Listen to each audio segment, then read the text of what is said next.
Theodore Robert Bundy was born on November 24, 1946, in Burlington, Vermont.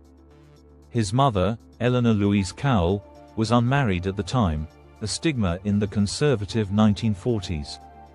To hide the scandal, Bundy was raised as the adopted son of his grandparents and was told that his mother was his older sister.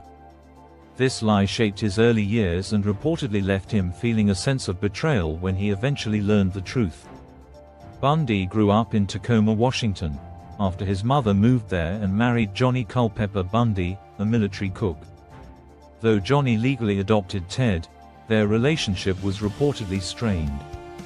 Ted was described as a shy and introverted child, though highly intelligent and seemingly well-behaved. Bundy attended the University of Washington in Seattle, where he studied psychology and later applied to law school. He was described by peers as charming, ambitious, and well-dressed. Beneath this facade, however, lay a deeply disturbed individual. Ted Bundy's crimes began in the early 1970s, targeting young women in the Pacific Northwest. He was a master manipulator who used his charm and good looks to lure victims.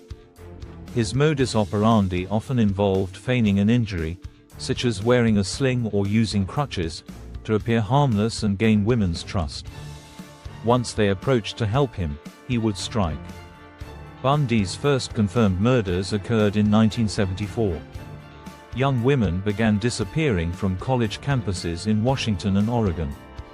The disappearances puzzled investigators as Bundy left little evidence behind. He would later confess to killing 2 women at Lake Sammamish State Park on the same day, July 14, 1974, a bold act that showcased his growing confidence. Bundy's crimes weren't confined to one area. After committing numerous murders in Washington, he moved to Utah to attend law school and continued his killing spree there. Women began disappearing under similar circumstances.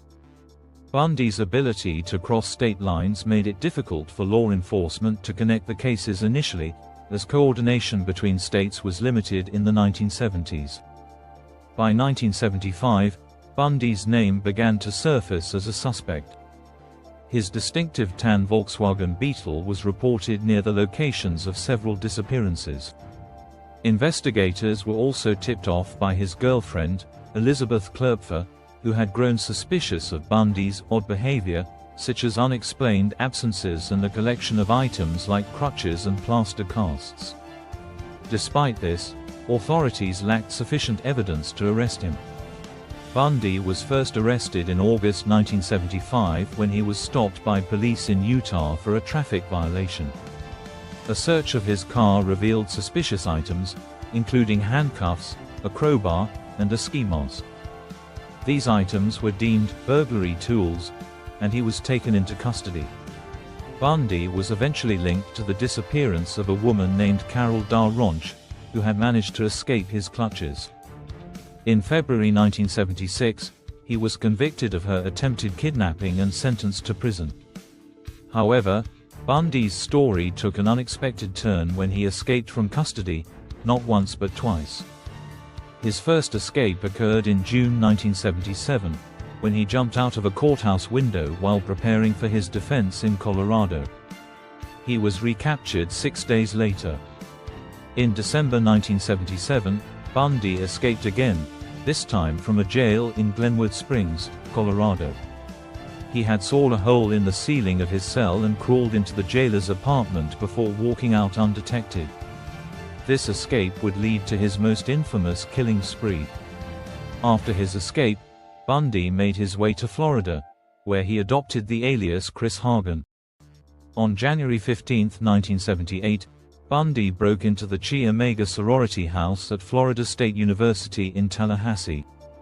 Within the span of 15 minutes, he brutally attacked 4 women, killing 2 of them, Margaret Bowman and Lisa Levy.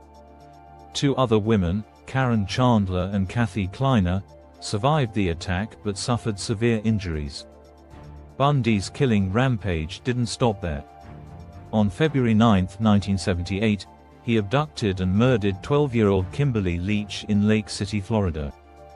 This heinous crime would ultimately lead to his capture.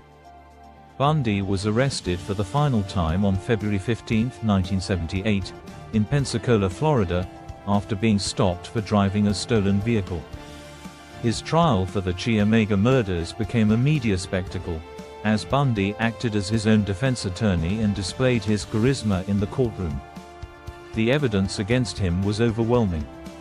Bite marks on Lisa Levy's body matched Bundy's dental impressions, a pivotal piece of forensic evidence.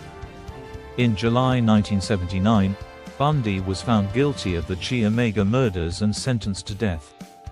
Bundy was later convicted of Kimberly Leach's murder in a separate trial in 1980 and received another death sentence.